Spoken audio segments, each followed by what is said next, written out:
My name is Rocky Gribble. I'm president of Yellow Rose Productions and producer of the Grapevine Opry. And Lawn Boy. And Lawn Boy. A lot of people from where I travel have a particular, sometimes strangely colored understanding of what country music is. To me, country music evolved from folk music. It had its genesis somewhere in America. I grew up on a farm, and about the only source of entertainment for us, the nearest town, small town, was 12 miles away, and it only had about 3,000 people in it. My dad played guitar, necessity to find something to do when he wasn't working. That's how a lot of crafts and country culture evolved. Country music made the jump from strictly folk music, and the lines were quite a bit blurred back then, as they are nowadays with some genres. How did you get started? Out of boredom. One day I came home from school when I was 13. I asked my dad if he would show me some chords on the guitar. He wasn't a sophisticated musician, but I tried to emulate the sounds that I heard, and there was a fingerstyle guitar. I think Chet Atkins, he had a finger style that was influenced from Merle Travis. What caught me was the thumping bass, adding the percussion, then the melody he played with fingers. Guitar is my main instrument. Banjo, after I got to college. Oh, you went to school? I actually did go to school. Unlike most banjo players, I do have all my teeth. When I was in college, the movie Deliverance came out. And of course, in that soundtrack, that movie was doing banjo. I was worked at a music store teaching guitar to work my way through school. The music store came to me and said, "We will loan you a banjo and an instruction book." They were having calls every day from people who wanted to learn to play banjo. So I got the book and a banjo Tuesday and started teaching them next Monday. Wow. So he practiced the oral tradition then? He passed his knowledge on to you by word of mouth and demonstration rather than written? Oh yeah. And that's kind of where country music evolved too. It was all pretty much an unwritten thing. Pretty fertile field out there if someone wanted to really get into the music and find out where its roots are. Hardcore bluegrass people are into the acoustic aspect of that music.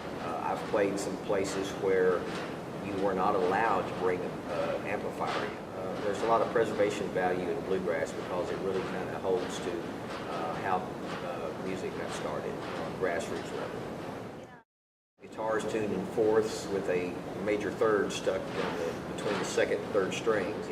And the strings go from the lowest pitch on the last sixth string, or what we call the top string, the last string, to the first string. Banjo, the highest string is the fifth string. You didn't know that? No, I always thought you need to look. I thought it was upside down. See, that's why, because the Chinese routine is similar to that. The high string is closer to your other. Five-string banjo typically is set up where it's an open G chord. The highest note is the fifth string, the G, which acts as a drone string, although it can be fretted and played, with melodic notes. Then the rest of the chords are tuned just like a guitar. First string is down a whole step, tuned to a D instead of an E like a guitar.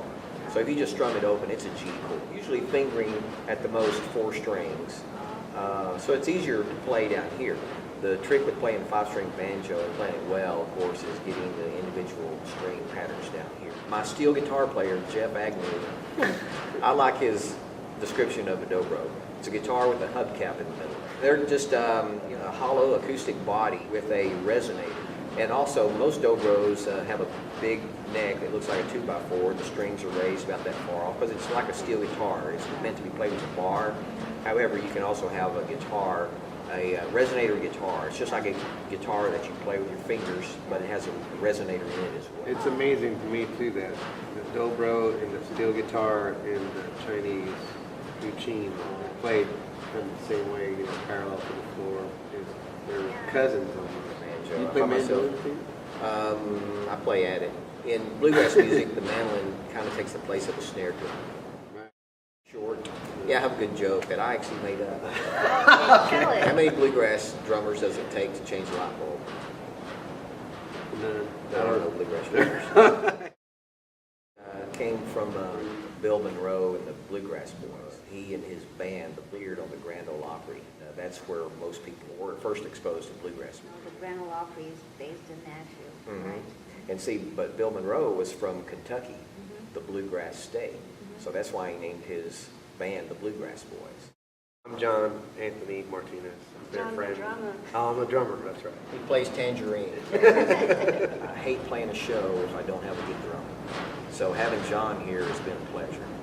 If we don't have a good bass, drums, and guitar, keys, no matter what you do, you can't really cover up inefficiencies there. Rocky, are you feeling lucky today? Jeremy is hard to know. Lucky! Hi, I'm David Walker, and I play keys. I'm Curtis Jones, play bass guitar here at the Opry. Jeff, I play steel. This is a violin. This is a fiddle. Hi, I'm Denise Bell. I sing background vocals. I do nothing. Trip over wires during the last song and the music stands fall over. And, Yonder, back row, the balcony, all the way back, behind the cheap seats.